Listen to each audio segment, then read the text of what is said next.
Shalom dan salam sejahtera. Bacaan renungan harian diambil dari buku Agar Kita Tidak Lupa. 5 April 2026 Ahad. Mari berdoa. Bapa Surgawi, hari ini kami datang di hadirat-Mu.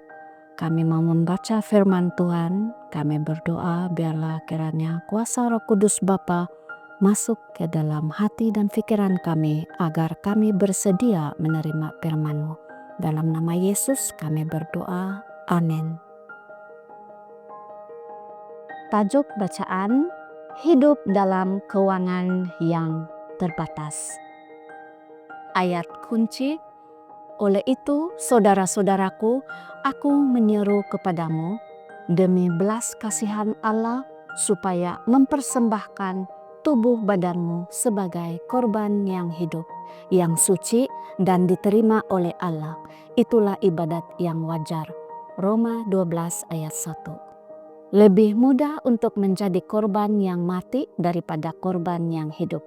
Sekurang-kurangnya dalam kematian pengorbanan itu berakhir, tetapi dalam kehidupan ia berterusan tanpa henti.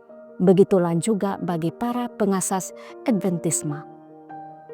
Bates, seperti yang telah kita perhatikan, sebelum ini pernah memiliki kekayaan yang agak banyak.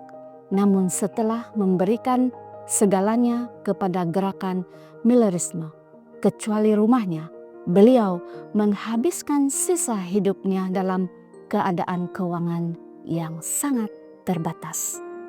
Namun dia bukan seorang sahaja. Pada April 1848, James White menulis tentang dirinya dan Ellery.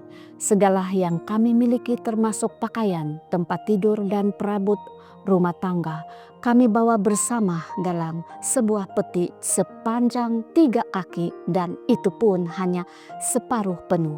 Kami tidak mempunyai apa-apa lagi untuk dilakukan selain melayani Tuhan dan pergi kemana sahaja Tuhan bukakan jalan bagi kami. Melakukan perjalanan pada masa itu tidak selalu mudah, terutamanya jika seseorang tidak mempunyai uang. Sebagai contoh, pada awal tahun 1849, Joseph Bates merasakan dengan mendalam bahwa adalah tanggung jawabnya untuk memberitakan message di Vermont. Tanpa uang, beliau memutuskan untuk berjalan kaki dari selatan Massachusetts ke Vermont. Namun, beliau bukan satu-satunya yang merasakan panggilan misi tersebut. Sarah, adik kepada Ellen White, tergerak hati untuk membantunya.